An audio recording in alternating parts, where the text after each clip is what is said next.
کیا خیال ہے ایسے ایک جملے نے دور غلامی کی ساری تھکن اتار نہیں دی ہوگی؟ یہ میرے حضور ہیں، یہ رحمت للعالمین ہیں، یہ میلاد والے نبی ہیں۔ حضور پر ہماری جانیں قربان، ہمارے ماں باپ قربان، ہماری نسلیں فدا ان کے نام پر، ہم ساری زندگی بھی ان کے نام کی پکار کرتے رہیں، حق پھر بھی ادا نہ ہو۔ ہمارے بدن پہ اتنے بال نہیں ہیں جتنے رسول اللہ کے احسانات ہیں، ہمارا بال بال قرض رسالت میں جکڑا ہوا ہے۔ تو کیا اس رسول کا یہ حق تھا کہ چوراہوں کے اندر الٹی ٹیڑھی لکیریں تراش کر کے خاکے بنا کر کے لٹکا دیے جائیں؟ تم تو جانیں قربان کر دو پھر بھی حق ادا نہ ہو۔ لیکن یہ امتحان اس امت کا ہے۔ دیکھو حضور کے خاکے تو ہو ہی نہیں سکتے، خاکے تو خاکیوں کے ہوتے ہیں، جو پیکر نور ہو اس کے خاکے کون تراشے گا؟ اس محبوب کا تو سایہ بھی نہیں تھا، خاکے کہاں سے ہیں؟ ہمارا غصہ یہ ہے کہ تم کسی اور کے خاکے تراش کر کے منسوب کیوں کر رہے ہو ادھر؟ باقی رہی بات حضور کی تو ممکن ہی نہیں ہے۔ رخ مصطفیٰ ہے وہ آئینہ، اب اس سا دوسرا آئینہ، نہ کسی کی بزم خیال میں نہ دکان آئینہ ساز میں۔ سوچا ہی نہیں جا سکتا تو تراشا کیسے جا سکتا ہے؟ تصور بھی نہیں ہو سکتا۔ جنہوں نے دیکھا ہے وہ بھی کہتے ہیں ہمارے بس کا روگ نہیں ہے۔ حضرت عمر بن عاص رضی اللہ تعالیٰ عنہ کو لوگ ملنے گئے تو وہ چارپائی پہ لیٹے تھے، ان کے آخری لمحے تھے زندگی کے، تو وہ دیوار کی طرف منہ کر کے رونے لگے اور پھر آنے والوں کی طرف رخ کیا تو کہا کہ اگر تم مجھ سے یہ پوچھنے آئے کہ حضور کیسے تھے، لو سئلت ان اصفہ ما اتقت، اگر یہ پوچھنا چاہتے ہو کہ ہمیں حضور کے بارے بتاؤ حضور کیسے تھے، تو اللہ کی قسم میرے میں ہمت ہی نہیں کہ بیان کر سکوں۔ یہ وہ کہہ رہے ہیں جنہوں نے شام سویرے دیکھا، وہ کہتے ہیں ہمارے اندر ہمت ہی نہیں ہے کہ ان کا حلیہ بیان کر سکے، ان کا جمال بیان کر سکے، ہمارے اندر طاقت ہی نہیں، تو خاکے ان کے کیسے تراشی جا سکے؟ یہ کسی اور کی تصویریں تراش رہے ہیں، لیکن ہمارا غصہ کہ ہمارے آقا سے منسوب کیوں کر رہے ہو؟ آقا کریم علیہ السلام کی خدمت میں صحابی آئے تو انہوں نے کہا کہ جناب یہ مذمم کہہ کے گالیاں دے رہے ہیں۔ صحیح بخاری اٹھائیے، حضرت ابو ہریرہ سے مروی ہے۔ قریش آپس میں بیٹھے انہوں نے کہا یار عجیب کہانی ہے، تم محمد بھی کہتے اور عیب بھی لگاتے ہو، ایک بات کرو نا، تم تو اہل زبان ہو، تمہیں تو پتا ہے کہ محمد کا معنی کیا ہوتا ہے؟ صلی اللہ علیہ، محمد کا معنی الذی یحمد حمدا بعد حمد مرتن بعد مرتن کرتن بعد کرتن۔ محمد وہ ہوتا ہے جس کی بار بار تعریف کی جائے، قلم ٹوٹ جائیں تعریف ختم نہ ہو، روشنائیاں سوکھ جائیں تعریف ختم نہ ہو، کاغذ ختم ہو جائیں تعریف ختم نہ ہو، تعریف کی اپنی تعریف ختم ہو جائے، محمد وہ ہوتا ہے جس کی تعریف ختم نہ ہو، بار بار تعریف کی جائے، بار بار تعریف کی جائے، تعریف ختم نہ ہو۔ تو کہا الذی یحمد حمدا بعد حمد، عجیب لوگ ہو تم یار، محمد بھی کہتے ہو عیب بھی لگاتے، ایک بات کرو نا، کوئی کہے کہ گلاب خوبصورت نہیں ہوتے تو عجیب بات ہے، کوئی کہے شہد میٹھا نہیں ہوتا تو عجیب بات ہے، کوئی کہے چاند روشن نہیں ہوتا تو عجیب بات ہے۔ کہا یا محمد کہنا چھوڑ دو یا عیب لگانا چھوڑ دو۔ کہا ٹھیک ہے آج کے بعد محمد نہیں کہیں گے، چونکہ ہم اہل زبان ہیں، ہم جانتے ہیں محمد کا معنی کیا ہے۔ آج کے بعد انہوں نے کہا کہ ہم مزمم کہیں گے، استغفر اللہ نام یوں رکھ لیا، مزمم کا معنی بار بار مذمت کیا گیا، تو وہ مزمم کہہ کے گالیاں دیتے، تان و تشنی کے تیر برساتے، عیب لگاتے۔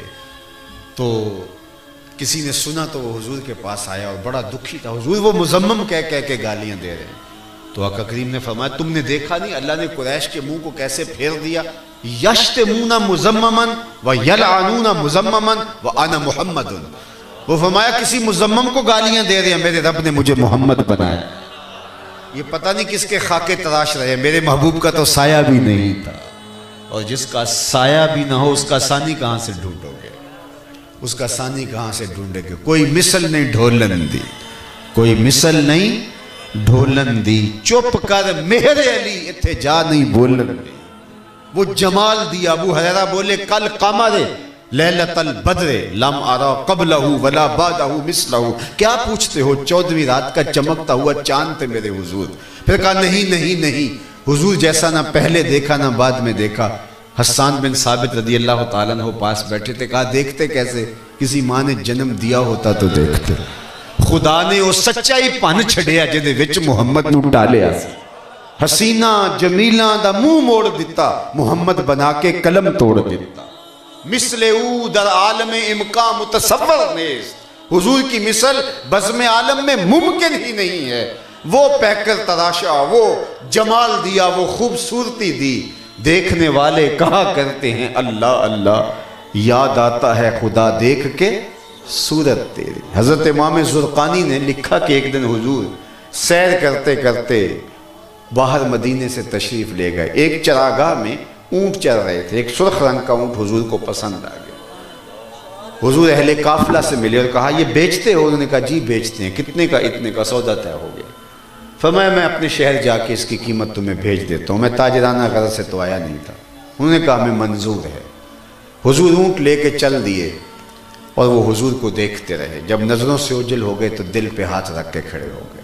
تھوڑی دیر بعد سکتے سے باہر آئے اور ایک دوسرے سے پوچھنے لگے یار یہ جو شخص اونٹ لے گیا ان میں اس کو کوئی جانتا ہے؟ انہوں نے کہا ہم تو نہیں جانتے۔ کہا اچھا کوئی پتہ پوچھا ہو؟ انہوں نے کہا بس ہم نے تو کوئی پتہ نہیں پوچھا۔ کہا قیمتی اونٹ دے دیا اور پتہ بھی نہیں پوچھا؟ جب کسی کو نقد سودا دیں تو آپ اسے جانتے ہوتے ہیں، نہ جانتے ہوتے ہیں کوئی فرق نہیں پڑتا، لیکن جب کسی کو ادھار دیں تو یا آپ اسے جانتے ہوتے ہیں یا درمیان میں کوئی ضامن ہوتا ہے یا وہ کوئی چیز گروی رکھتا ہے۔ کہا وہ شخص آیا اونٹ لے گیا، ادھار لے گیا، تم جانتے نہیں، اس نے کوئی شے گروی بھی نہیں رکھی، کوئی درمیان میں ضامن بھی نہیں ہے، اگر وہ قیمت نہ دینے آیا کون ذمہ دار ہے؟ یار کوئی اس کا پتہ ہی پوچھ لیتا۔ ایک بولا یار جب وہ باتیں کرتا تھا منہ سے پھول جھڑتے تھے۔